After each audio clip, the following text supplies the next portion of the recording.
Hi, welcome to week 47, slightly after the fact as usual, but we are plowing through to this. This week is the week of, we're actually in the 4th week of the month, but we are dealing with the 2nd week of the Aries experience, which is the constellation and the sign of Aries.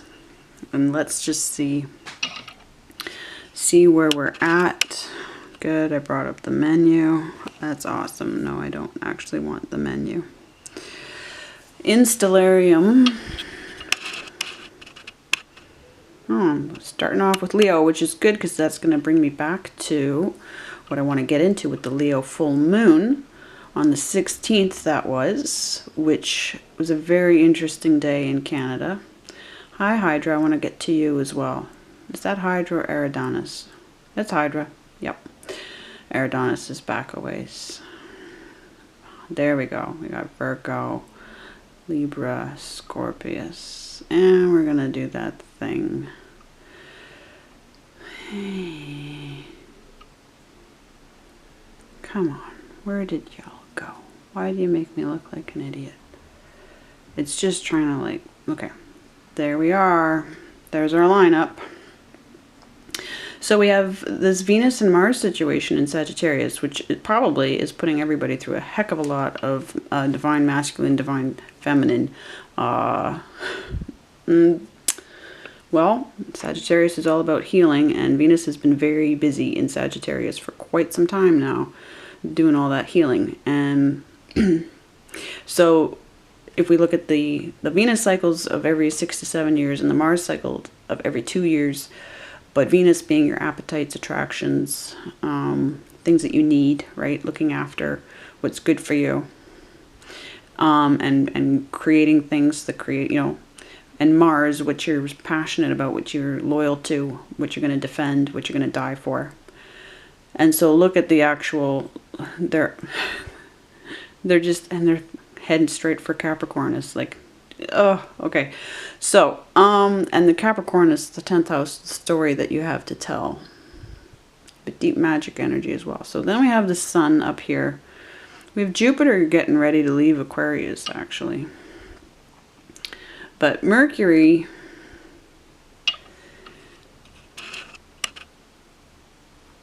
Sure, Mercury. Where the hell? Come on. Why did the name disappear? Do that. There we go. Okay, fine. Why? Sometimes technology. Right in the heart. Right in the heart of the goat. Okay? While Saturn's basically in the ass of the fish. Okay, so your mind could be very much about what your story is right now. It could be very much about what the bigger picture is right now. Your imagination. Your imagination might be very caught up in epic considerations, drawings, picture making. Could be some music stuff going on right now. Memory. A lot of memory work. And with Saturn, the finishing up of these... Because we've got the overlap, right? We've got Aquarius arm right there. And we have the sun, your instincts and triggers. Where are they? This is just not wanting to cooperate with me right now. And it's only just me, I know. So let's give it up. But Jupiter's heading straight for Pisces, okay? And there's Neptune up there in Pisces. So, before I'll get into this for a moment. But we did have... The point of doing the constellation work, apart from actually just being familiar with the constellations and the sign information, is because we come up to an event like a moon, and once we've gone around this zodiac once, or through this system once, and then we start to put things in real time. Sorry for the shadows, but then we can start to really develop the next level of knowledge. And so there's overlap there. But we had this full moon in Leo on the 16th. Looking at it there, aren't I? No, why am I looking at it there? I can't even remember the times anymore. What I do remember was on the night of the full moon. Alright, so yeah, I had to switch out a light, and I had to go remember what the 16th was in the grand scheme of things, and that was the day that the Ottawa Police handed the notice out to everybody, and the day that the Emergencies Act was declared. Yeah, that was... So, a heavy day, and it, I watched Autowalks a lot. The YouTube channel Autowalks, amazing guy. Mike. But I checked out the moon because it was a full moon, and of course they're going to use the moon, right? And so here's where, when we know roughly what's what, now I might be slightly off, but I'm going to feel like I'm completely on. So I checked the position of the moon, right? And we're going to go into which nakshatra, right? But I got its placement is that side of 46 Leonis, okay? So then what I did was go back to my own notes. Yes. Now, I could be slightly off with how I position the nakshatras for sure, right? But maybe not. Now, if we look for 46 Leonis, there it is, right there. And where I put the borderline for Maga into Purva Falguni, okay? Right there. So I put it in the last pada. Well, I didn't actually think of 46 Leonis when I was doing this, right? I divided what I figured were the mathematical correct positions, okay? So 46 falls. It could fall into the first pada Falguni, Purva Falguni, but I've got it in the last pada of Maga. And I was like, okay, so let's look up again what that means. And I probably have it here. I made a note, like I put a comment on his, I gotta like just stop commenting because I know my comments aren't as important as I like to think that they could be. But what did I have as listed? Shadow government. I kid you not, I have not changed those notes. Right there. Shadow government.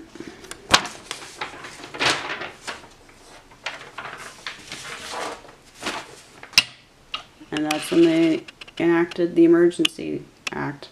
They didn't get it ratified, they didn't get it, you know, and of course, then they went ahead, I mean, we're going to be living with it, but there's the Bank Act. I found out from somebody else's comments that the Bank Act already exists, that they can freeze bank accounts regardless. They don't need the Emergencies Act for that. So, and of course they've since revoked it because Senate was not going to go and support it, but that's all according to script anyway, because nothing goes off script for the Great White Brotherhood. So they're pushing, testing, and I won't say what I've heard about from the truckers in terms of what different plans are and stuff like that. So I would like a truckers political party, and then I might actually vote for the first time in ever.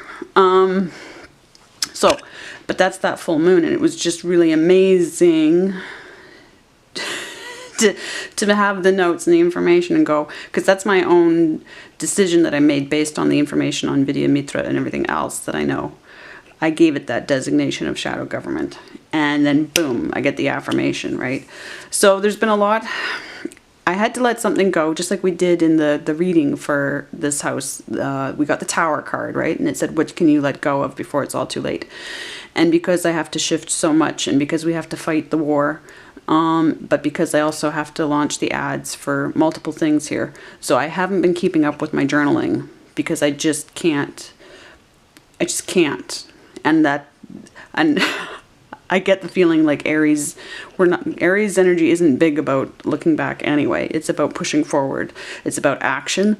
And so I feel that's in keeping, but I will go back. I have I've kept a photo diary of everything. But that's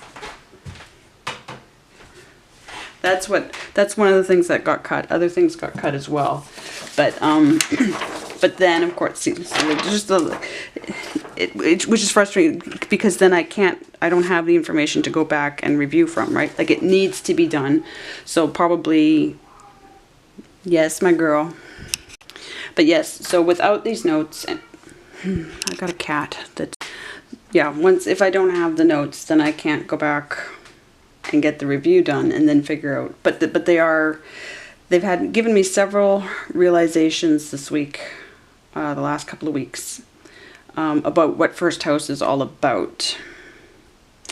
Which probably we should, well, I want to mention it while I'm thinking of it, because they made me realize that first house is about how quickly, it's about the story of how you woke up, when you woke up in this life and remembered who you are, what that process was, remember who you are, where you came from, and what you're here to do in terms of hacking the matrix and doing your part. Whatever your philosophy is. Now, that is my philosophy, because otherwise I would not like to be on this prison planet at all. And I wouldn't want it wish it on anybody else. But it's not, because it seemed enigmatic to me, the first house. It's like your core self, well, the whole chart is your core self. The whole chart, and it works in two ways. It works with the whole house. It gives you your state of being in each house, and then in the uneven house system, how things play out in your life. That's what I've found out by treating this as an experiment and following the guidance and the wisdom and using my brain. But no, you are your whole chart. So what is unique to first house? And I know that I find out more about myself through the 7th house. But no, through the events that are happening right now, it's like, yeah, no, first house is all about, waking up. It's the waking up. So if you think of the Ace and the 2 and the 3 and the 4 of Wands, the Ace takes us through the story. Actually, let me just get those cards. Yeah, and then also, well, I guess what we do is, I know this in tarot, this is Aquarius energy, but in astrology, it's first house energy, right? And coming in, and who are you? And the dog reminds you, this is right. Oh, fucking. Okay, I took some time to calm down from all the interruptions, but those are a lot of interruptions and I've left them all in. And that goes hand in hand with Bharani Nakshatra, the second nakshatra of Aries, where delays always affect finishing a thing. Okay, so I'm back the next day, and of course, what was already running through my head is, we know very well Dorothy and Toto, and then there's the variation of Alice following the rabbit, right? And so, now, I do love Frank Baum, and I know that he said something very blunt once upon a time about the frontier, which isn't a frontier, it is settler colonialism, genocide, and he ran a newspaper, and he spoke very candidly, and in a very harsh way. He was right. He was saying, but there's been a huge apology from the family since. I think especially to the Lakota, but to all the peoples, to all the First Nations, and so there's a shift that happens in him because his mother-in-law was a hugely wonderful person, Matilda Jocelyn Gage, and so was his wife, Maud Gage. But Matilda Jocelyn Gage, she did the bulk of the work with Elizabeth Cady Stanton and what's her face, Susan B. Anthony, ended up kicking her out of their trio and took all the credit. But it was Matilda Jocelyn Gage who really actually built a lot of the progress for women in America. And she did that by consulting with the women of First Nations tribes and learning about the councils, how they were worked. Now, she is the theosophist as well. And she brings theosophy into Frank Baum's life through his wife joins. Well, she joins first, Matilda does. And Frank and Maud join later on. And that's how we get into everything that is Dorothy and the Wizard of Oz.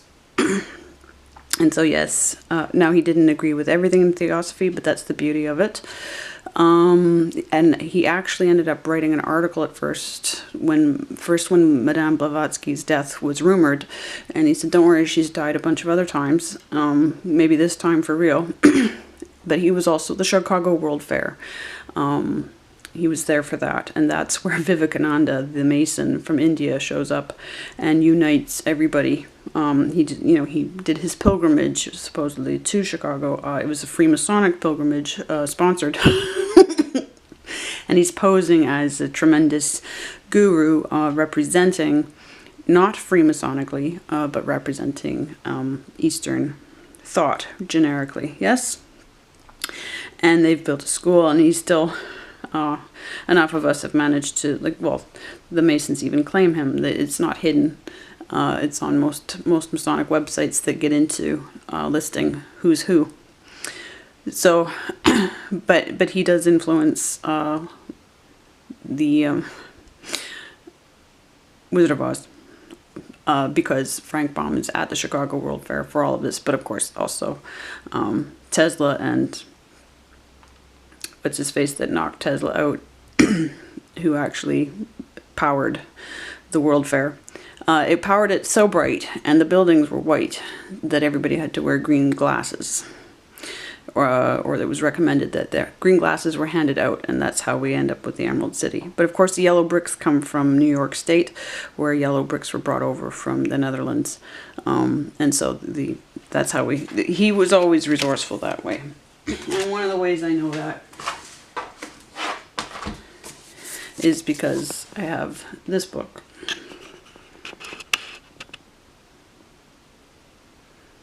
And it's quite a gem. But where are we going with that? Well, because this whole journey of this is where Dorothy comes in with Toto.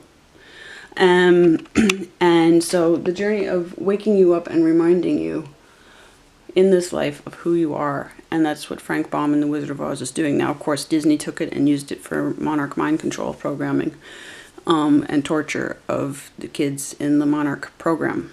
And so it has this horrible other side to it that was not Frank Baum's intention. He had his own, he even had his own film versions and stage productions of it. Yes, he didn't benefit. He wasn't on side that I can find. I don't see why he would have been. He was a very caring person. He would go out of his way. One shop he set up, when he got out to a certain township, a family member had a corner, like the main store for all the main supplies that you would need, the foods and stuff like that. And he didn't want to compete with that, so he opened up basically a curiosity shop. And he did many things. He had a very Scorpio existence of having to go from one thing to the next, to the next, to the next, to collect a bunch of things. And then finally, unfortunately, when he wrote Wizard of Oz just after Matilda Joslyn Gage. She gave him the pencil. She believed in him. She got him into writing. And she passed. She was living with them for quite some time, but she passed, and her daughter, his wife, had to carry her remains home on the train. I don't know why I'm crying, but I've been connecting with these people for some time. I think it's a heartbreaking story that his wife is carrying her mom home while he knuckles down and writes this tremendous story. It's about getting us out of mind control, actually. That's why it was effective for putting kids into mind control, because it's actually a story on how to get out of mind control and think for yourself. And that's why home was always there at the beginning, right? It was frustrating for me as a kid to think, it's like, wait a minute, she had to go through all of that, and then stupid Glinda just tells her at the end that she could have been there the whole time. But that, again, that was taking it from the movie, less the book. So if we look at it through the cards, then yeah, you have this aha moment, right? And it can come through as a desire, it can come through as a, like, the spark, right? And what's that spark there for in the grand scheme of things? What is the number one thing?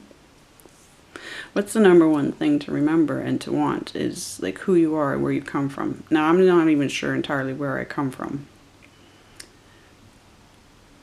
and how to get back there. But we're on the path. And so this whole Two of Wands, it's like, wait a minute, where am I going? Who am I? It's got the world, this is perspective, like, and do I want to go in, or do I, like, even before, like, there's the while we're here, and there's the before we got here, of like, do I want to do this? Am I okay with this? What did I say yes to? Where the hell am I? What is this world? Is this world the way it looks? Am I, you know, that's the energy of that card. And then waiting for a sign, a signal. Yes, this is normally, you know, waiting for the merchant ship to come in and having good faith that, you know, what you invested in will come to you. And that carries the same energy. But see, the the message, the blue sleeve, I get that from Amabala. She points that out, probably from Edward Arthur Waite's notes. But I would say, yeah, the three of, okay, who sent you here and why, and when are they going to let you, you know, and then boom. Oh, these guys, these are the people. These are the people on the other side, interdimensionally, right? And then you've got the portal of remembering, the portal of waking up and going, okay, this is who I am, this is why I'm here. Do I have enough time left? How long did it take, right? Because look at this. Look at this energy of just sort of, I don't know where the hell, but I'll go. And all these lizards of revelations, yes, or salamanders. It depends on which notes, but so for me, I'll probably, no, I'm going to do it now because that's how I got into it now, right? And so back in October, late September, when I remembered, something made me connect to Oz in this experience. And I just, I'm not going to try to totally remember what and why. Everything to do with what's going on, right? There's one of the dogs in my life. The other one, that's Ivy, that's Copper. Zosma. Now, the star is incorrectly named. Zosma should actually be another star, rather way. But back we go to Leo. And we have what dogs do for us. Dogs as the spirit guides to wake us up. But all spirit guides. Mice are amazing. I think mice probably should get the gold medal. Cats, of course, because my cat was driving me nuts, right? And so I stopped recording, and then the heater came on. But see, this dog, Amabala's, reminded me of this dog that showed up for me December. When was that? In one of the homes I cleaned, yeah. December 9th. And I knew he's wearing the blue. He's wearing the blue of the blue rose. Of all the color that connects me to the murder victims that come to me for help. And so remember who you are. This is Toto coming straight through. And I talked to him and I told him and I gave him treats. I paid him for his messages. Rewarded him. So again, it all goes back to Blue Rose. But see, I've had this ever since I moved in. And I've framed them, printed them before I even moved into this apartment. It's 2016. All things working together. Who are you? Who are you? Who are you? Why are you here? And that is first house. So let's get into the constellation and the sign briefly for a few minutes here. And I actually can just scoot those out the way.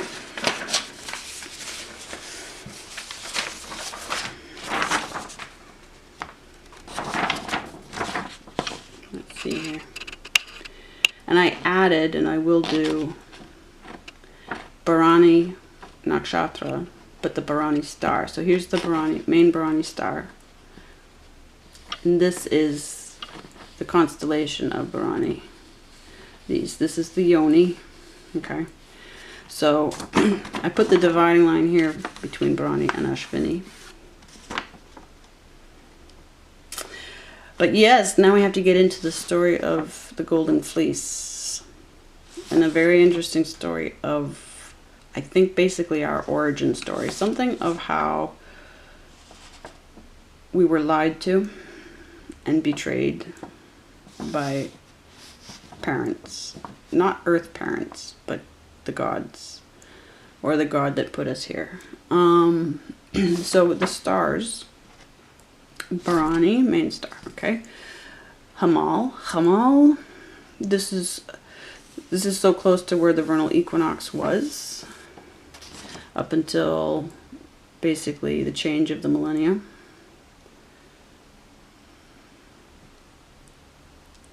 And now it's over in Pisces.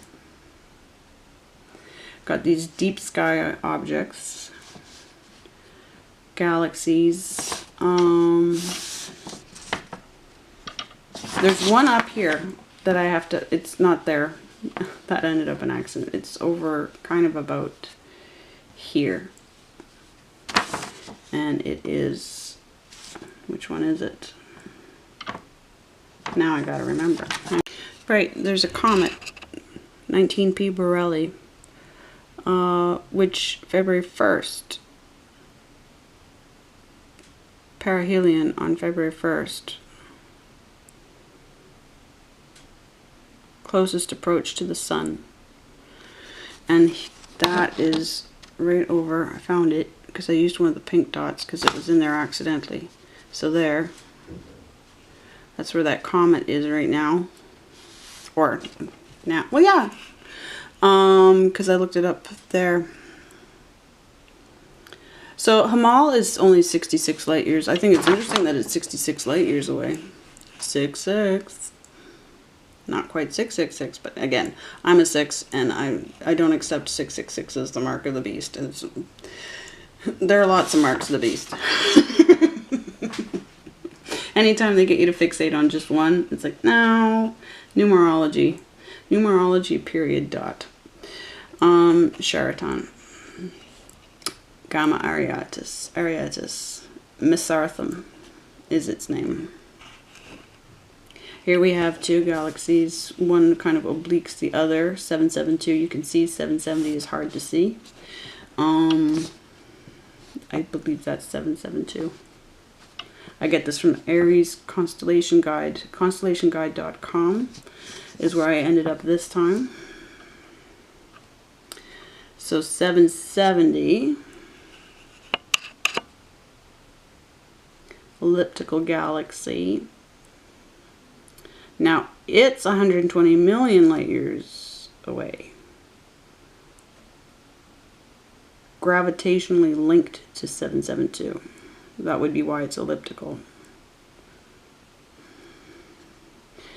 Yeah, that's 772. Alright, and that's where they are.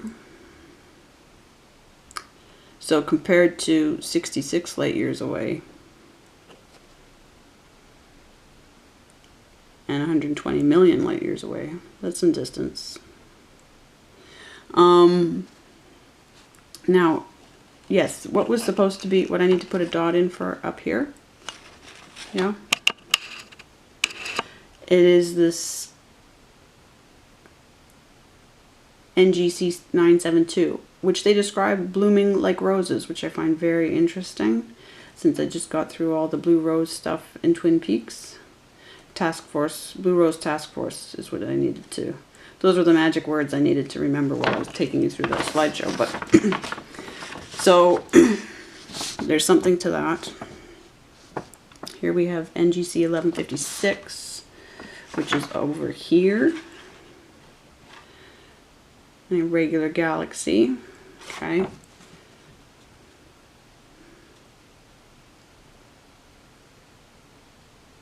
Core is larger than average.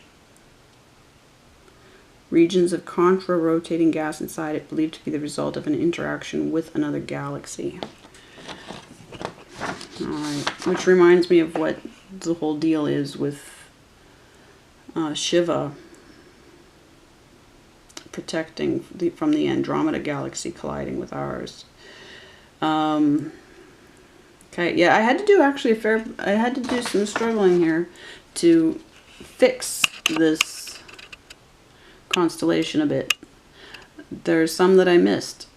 I got in there and I'm like, where the hell are these things? So we need to add, oh, I guess this dot is 19p. No, that's right, I moved theta. That's why the question mark's there. That's 19p, and this is theta. I needed to move theta, and I was like, why the hell did I make it that big? I don't know. I don't know. I decided to put the line of the nakshatra on one side of 26. I can't say exactly why, except that Bharani's going to cross over into Taurus. But I needed to, oh yeah, this is Uranus actually. Oh, that made me laugh. And then I needed to put, I thought it was 29 Aries, but it's not quite. Omicron Aries needed to be added. Sigma needed to be added. Pi needed to be added. And Mu needed to be added. As well as Botian, the belly. Okay, a lot of these stars are fairly close though. But that's the constellation. I've done my due diligence, and that was quite the journey. And then there was making sense of the usual. I'm going to take a break for a minute, because really I wanted to get back to this Krishna Iyer that I discovered some time ago, and how he recognizes that really a lot of the energies we're looking at in the zodiac, or as gods, right? They are astrophysical. They are energies. They are phenomena. And we give them personalities, right? Electromagnetic energies. Going back to the Rig Veda. Because what he's able to do is take the Indus Valley seals. Well, he didn't do it, but he's giving credit to the ones that did. And he links to them, like he tells me who to go for. So I got to get their books up on here, but because Kali loves books. But their drawings start to, now that we have the right machines and the right tools to capture and the right cameras to see what things look like, they're matching up with the Indus Valley seal drawings.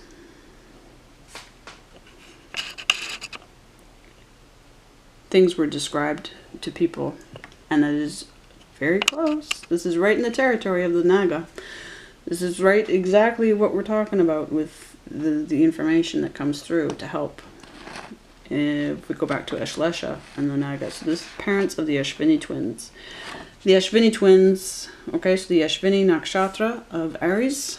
Now look, we even have the ram's horns. Yes, but we have a twin energy there. But we have to get into this ram story. And we have the Jason and Medea, which looks a lot like the precursor to the Adam and Eve story. So it's like we're gonna the golden fleece comes from this ram. Where is he? Oh, he's on the constellation page, right? There he is. He's carrying Phrixus and Hela. He's rescuing them from being sacrificed because the evil stepmother wants her own son to get the throne, and makes up a lie and gets a false oracle message saying that he needs to be sacrificed in order for the crops to be saved and all that stuff, because she went and roasted all the seeds. I don't know how farmers don't know the difference between a roasted seed and one that you can plant. But anyway, she convinced the people I don't know how you convince people to do things. No current examples of that at all I can think of. But convinces them to call for his death, his sacrifice. And the whole situation sounds a lot like Abraham and Isaac. Except that it shows up about 900 BC. Quite some time before. Yeah, I would say the scriptures, well, Bible came from Arabia, so you got to get back into that research. And then the Bible Unearthed. Those are 2 books that will help solve this. So then Medea with her children, Medea and Jason later go on to get that golden fleece. The ram carries these 2, well, it drops Hela, or Hela falls, right? So we have this idea of the ram shows up because their mother, their birth mother, shows up. She'd gone back up to the clouds. She couldn't handle it on Earth. Okay, that's great parenting right there. And so because she's gone, the king looks for a stepmother. Enter the bitch. Okay? What could go wrong? So she sees her children, or her one child, and the twin's going to go along. She can't not get sacrificed with her twin brother. The mom sees this happening. No, comes down on a cloud. Hermes, Mercury, right, gives her this ram. Says they can fly away on this. It's a ram with wings. They can fly. He'll carry them to safety. He'll carry them to this other kingdom. Why? And then the mom buggers off again. So now the question is, did they get as far? Were they going here? There's another story that says that they were heading to Libya. What happens as record later on, for cultural purposes, it's taken as they're towards the Caucasus, and then right in here is where Hela falls and dies. And that's how we have the Hellespont, which has other names now. Dardanelles. Okay, but here we have 3rd BC, Libya, Libyan Kytia. Here we come into a dragon that, okay, let me finish up this part of the story. Okay, so we get the kid, Phrixus, he makes it, the son makes it, okay?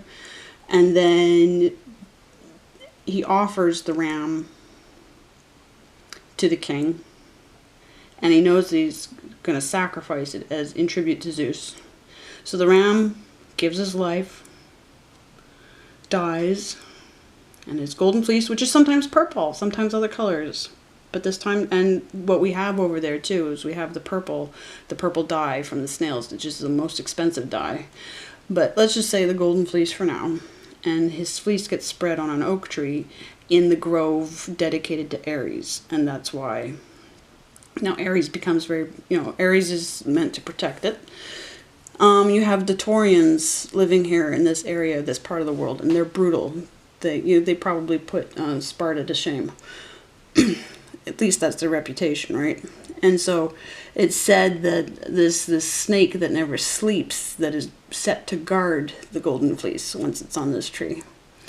Here we go with the snake again, right? Now some have said it's the king. Some say it's the king being personified. There's one account of that, and I need to thank Theoi.com for so much information. But yes, so we get Colchian. The ram's name, Chrysomalis. So we get Chryso from that, gold. So now the question is, Christ, the anointed, how close is that to gold? Of course, that he didn't go by that name. It's Paul and the temple that call him that through the Greeks later on. But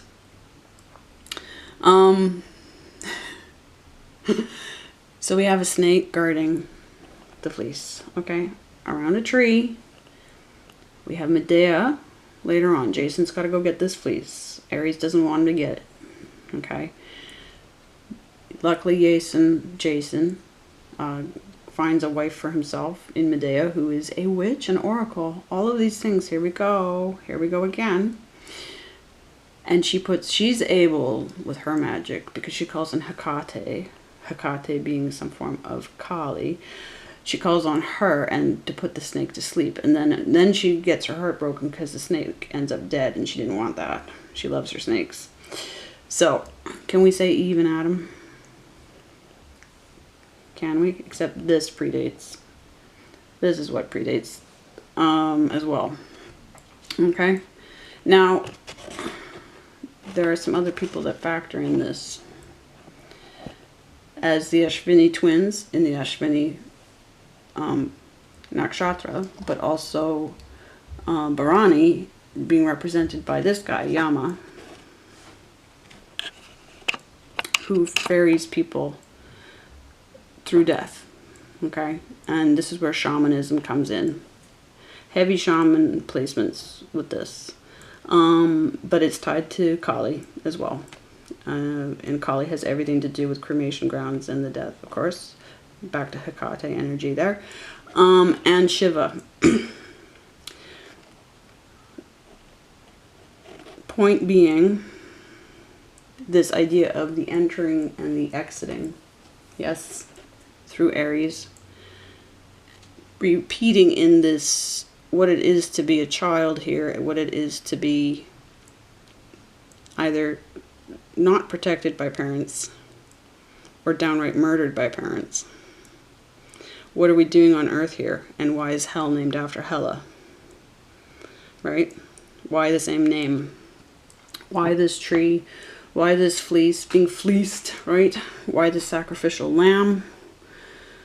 In the oldest accounts, Medea her children accidentally die. In the modern, shall we say, 100 BC, 100 AD versions, she kills them to get back at Jason for marrying another woman. But here we have the female and the snake over and over and over again. Okay, so as you could probably see on the screen over here when I was focusing on Medea, right here, now we're looking at glorian.org. If you can see that. I don't think I can get it clearer, and I can't zoom in. But Tarot and Kabbalah by Samael.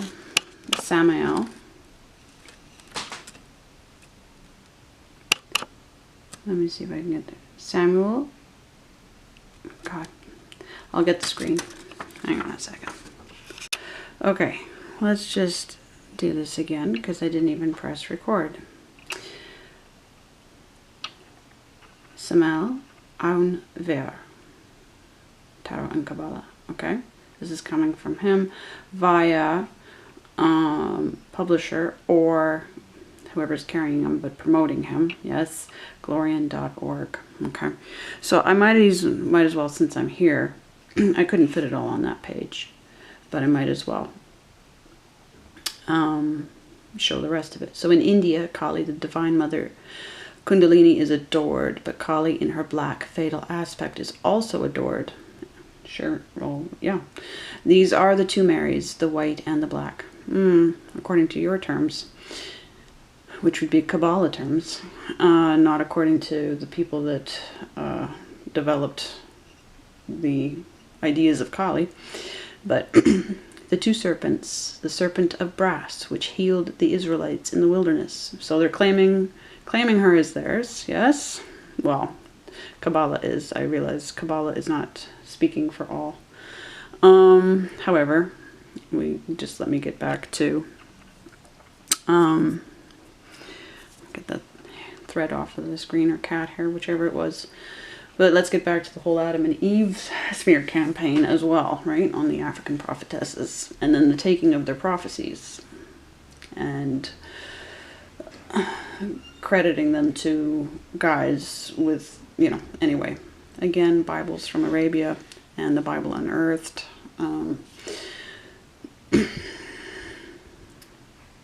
And just as the disclaimer, my guru throughout the first 20 years of my life, off and on, very important person to me, and it is her stone that she gave me right there, from A Journey to Mexico.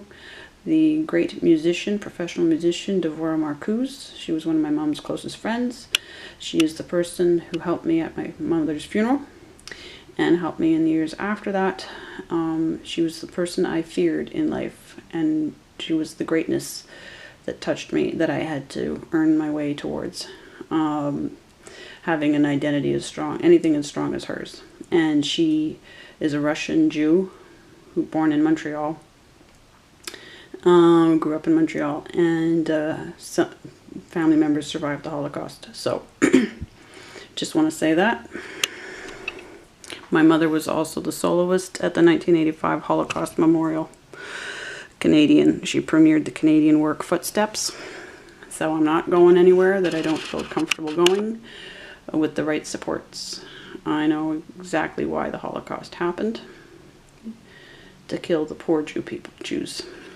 To kill the poor Jewish people, so that they wouldn't fill up the new Israel. So, two serpents, the serpent of brass, which healed the Israelites in the wilderness, and the tempting serpent of Eden. So we know that Egypt is a mistranslation of an unspoken Hebrew, biblical Hebrew, and the whole first 5 books or so happen in the Asir region of Arabia. We know that David and his son Solomon lived at a time where there are no temple structures in the ground. So they were at best incredibly powerful chieftains.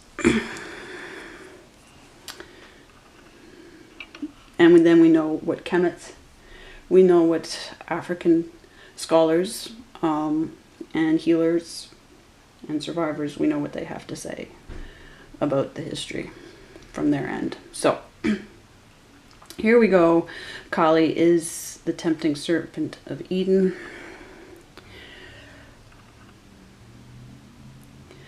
Now this is according to Samal, but the Kula order and their goddess Kali come from the black magic of the Atlanteans. There we have the Aryan invasion bull crap. In the human being, the cosmic mother assumes the form of the serpent, right?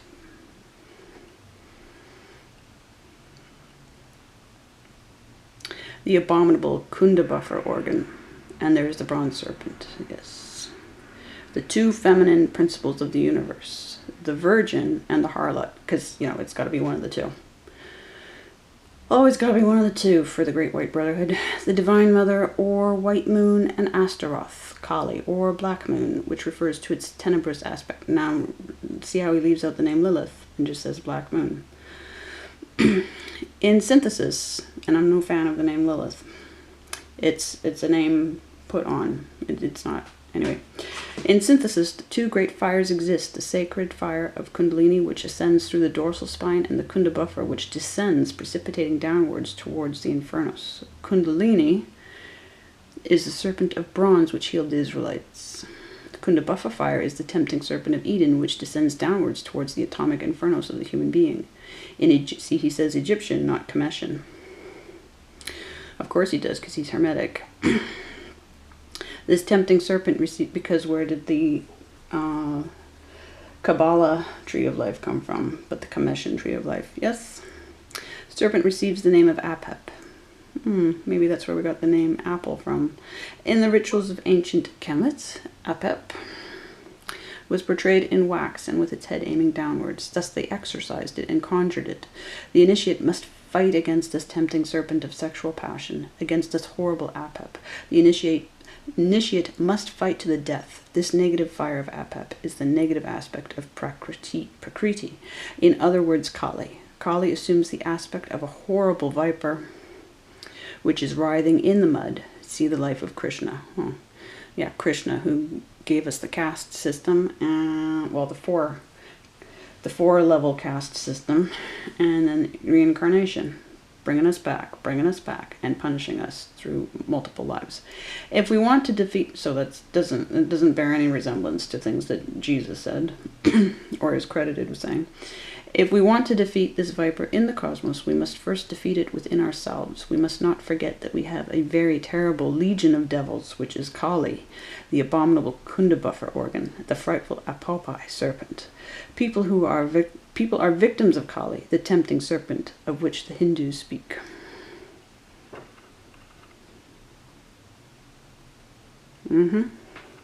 So there we have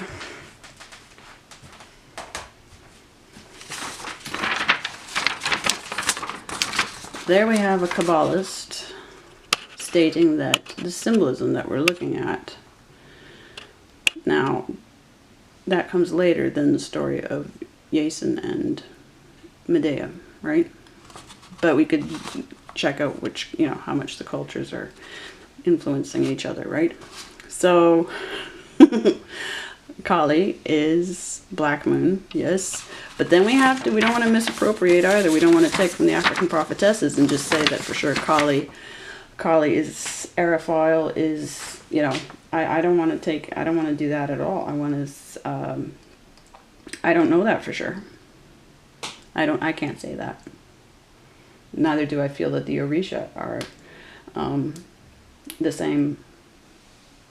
So, and I have no desire to push for anything other than what is, right? That's the beauty of it.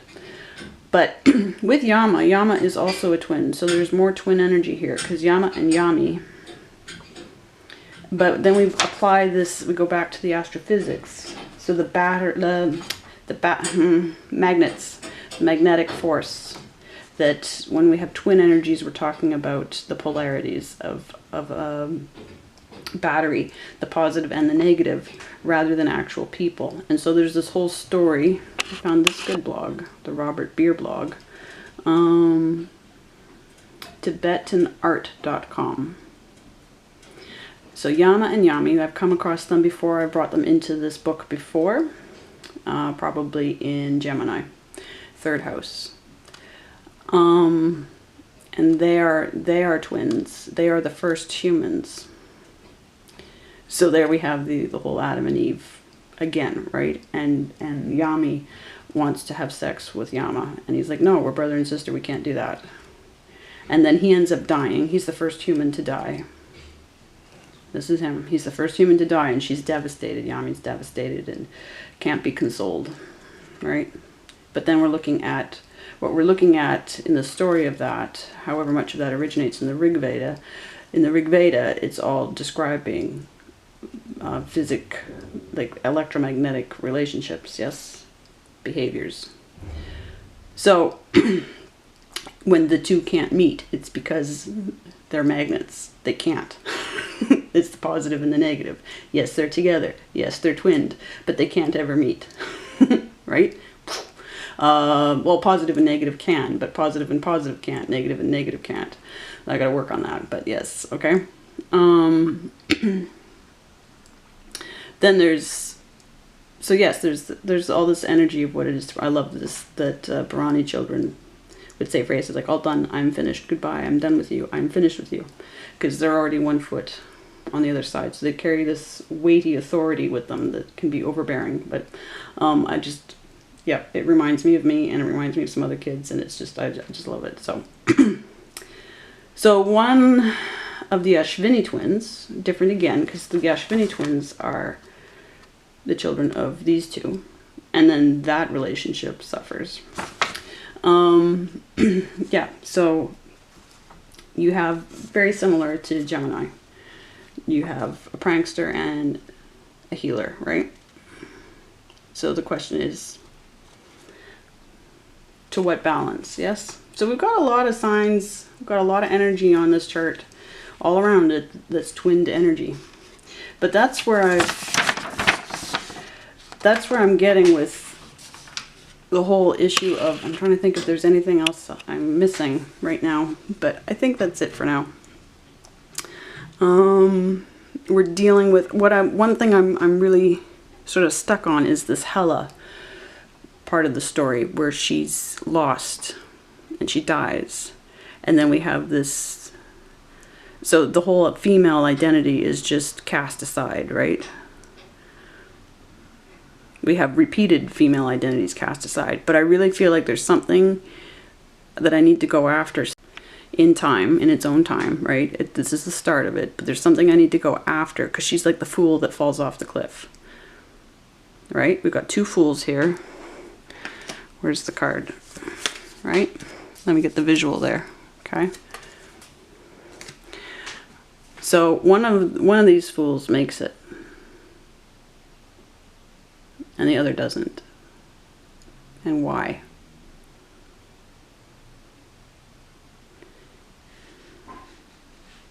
And our relationships with dogs. So I actually went, another thing about the energy of this is I've cut a part of this recording out, because I went ahead and I got into more and more after getting into the dogs in my life, and the messenger Toto, right? And the Oz connections. I went on for another half a video length, right? Doing the chain of, related evidence. So, and then I realized I'm getting straight into the 4th week of guides and concerns for this house. And so I thought, no, I won't. I'm not going to repeat myself. I'll cut that out, come back to it in the fourth week. So what's interesting is that I actually did work ahead of time, but behind schedule. So there's something to Aries about that, where it's like, okay, I've paid it forward. I'm still behind, but so there's a batching of things and an editing. So there's something about editing. There's something about cutting, pasting that is an Aries experience. The delays, absolutely. The fights. So it's going to be war between me and Rogers. I've found a list of companies or people I'm going to contact about it, but I'm going to take my time with it.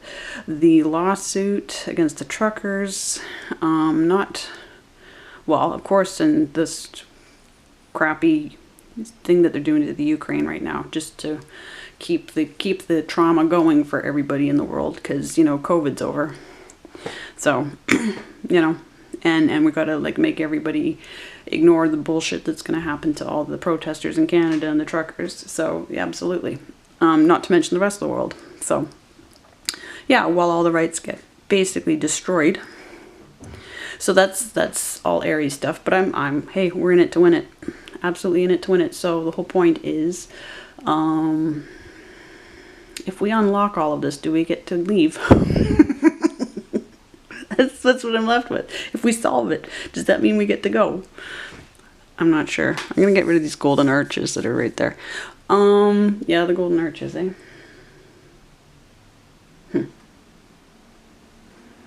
That's a thing.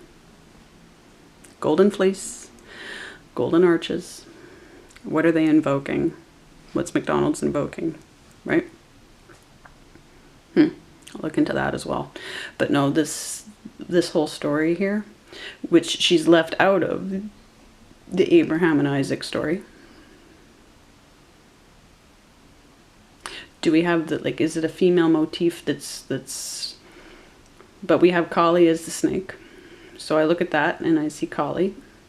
I see the African prophetesses. So I see a coming together of the Greeks stole from the Indian peoples, right? Because India is not the right name anyway. That direction they stole from, which is just, again, it takes us back to this map. And we know that there were peoples, the Mitanni, and who else? There were two peoples in here that basically come from this the Indian subcontinent. Okay.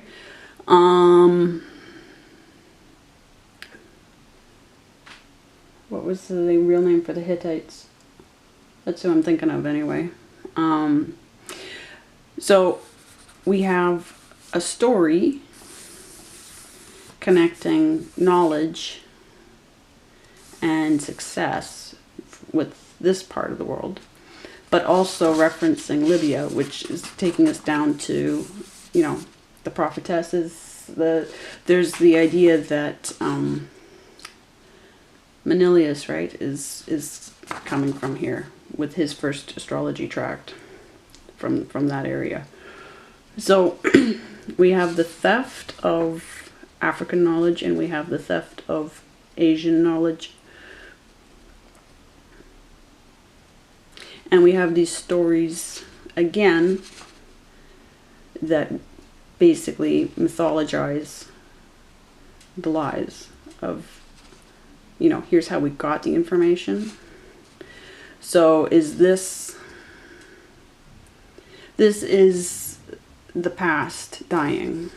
This is the truth dying, being dropped. Is that what it is? Am I reading too far into it? Then we have this white witch.